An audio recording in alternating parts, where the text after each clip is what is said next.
दोस्तों स्वागत है आप सभी का हमारे इस वीडियो में। दोस्तों मैं गोविंद जायसवाल। दोस्तों आज का जो हमारा टॉपिक है वो है ऑक्सीजन बनाने की प्रयोगशाला विधि। तो इसमें हम सबसे पहले इसके बारे में लिखेंगे कि कैसे ऑक्सीजन गैस बनाई जाती है, फिर इसको रिएक्शन के माध्यम से समझेंगे, फिर इसके बाद में इसको चित्र के माध्यम से समझेंगे। तो आप लिखेंगे कि प्रयोगशाला में ऑक्सीजन गैस पोटेशियम क्लोरेट और मैग्नीज डाई ऑक्साइड के मिश्रण को 340 डिग्री सेल्सियस तक गर्म करके प्राप्त की जाती है। मतलब क्या है कि हम ले लेते हैं पोटेशियम क्लोरेट और मैग्नीज डाई ऑक्साइड, दोनों के मिश्रण को गर्म करते हैं तो हमको ऑक्सीजन गैस प्राप्त हो जाता है। लेकिन यहाँ पर एक विशेष ध्यान देना कि ये जो आपका मैग्नीज डाइऑक्साइड है ये केवल और केवल पूरे अपक्रिया में उत्प्रेरक का कार्य करता है। ठीक है, तो इस प्रकार से हम इसको समझ लिए कि कैसे ऑक्सीजन गैस बनता है। अब हम चित्र के माध्यम से समझेंगे कि कैसे ऑक्सीजन बनता है। तो इसके लिए ये रहा आपका प्रयोगशाला में ऑक्सीजन गैस बनाने का चित्र।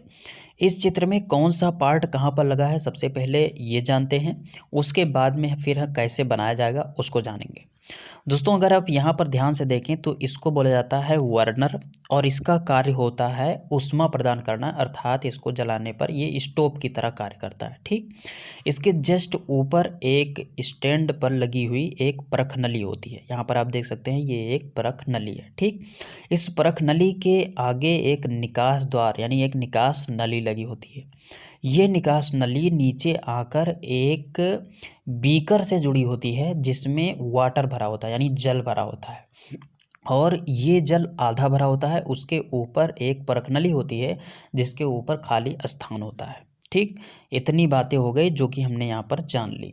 अब कैसे ऑक्सीजन गैस बनता है उसको जानते हैं। दोस्तों हमारा ये जो आपका परख नली है, इस परख नली में हम पोटेशियम क्लोरेट और मैग्नीज डाइऑक्साइड के मिश्रण को डालते हैं और उसके बाद में इस बर्नर को जला देते हैं। बर्नर जैसे जलता है तो ये दोनों क्रिया करके ऑक्सीजन गैस को बना देते हैं। अब ये जो ऑक्सीजन गैस है ये आगे इस निकास नली की सहायता से आकर ये जो आपका वाटर वाला बीकर है इसमें आ जाता है। अब ध्यान दीजिएगा कि इसको ऊपर मुखी विस्थापन प्रक्रिया द्वारा इसको एकत्रित किया जाता है। इसी कारण से यहाँ पर ये जो आपका पूरा वाटर है इसको भरकर रखा जाता है, क्योंकि ये जो ऑक्सीजन है वाटर से हल्की होती है।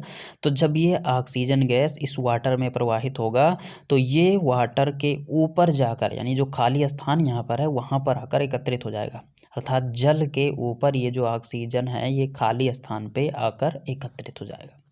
तो इस प्रकार से ये जो आपका ऑक्सीजन है ये प्रयोगशाला में बनता है, अर्थात यहाँ से हमने प्रयोगशाला में ऑक्सीजन गैस बनाने की विधि को। अब हम बात करेंगे इसकी सावधानियों के बारे में, यानी कि ऑक्सीजन गैस को बनाते समय हमें क्या क्या सावधानियां रखनी है इसके बारे में। सबसे पहली सावधानी आपकी होनी चाहिए कि उपकरण वायुरोधी होना चाहिए, यानी कि जो भी इसमें परख नली लगी है वो कहीं से लीकेज नहीं होना चाहिए उसमें। ठीक, पहली सावधानी हो गई।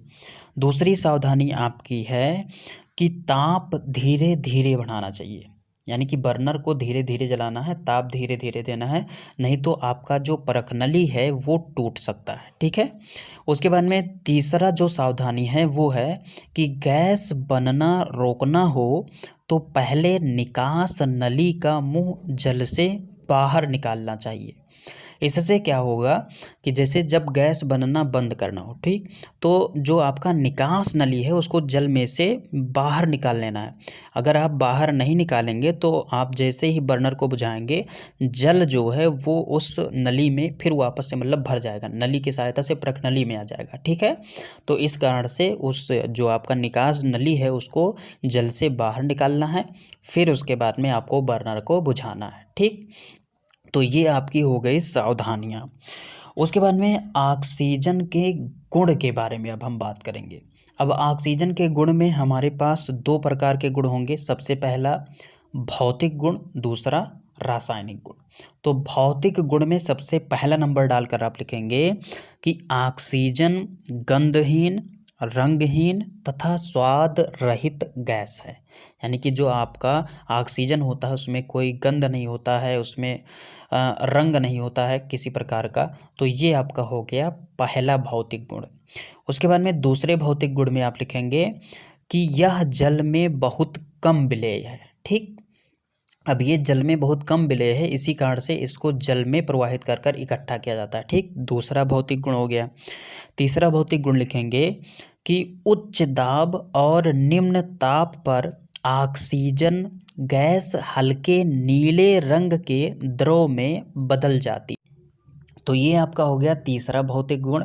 अब हम लिखेंगे चौथा नंबर डालकर कि ऑक्सीजन गैस वायु से भारी होती है।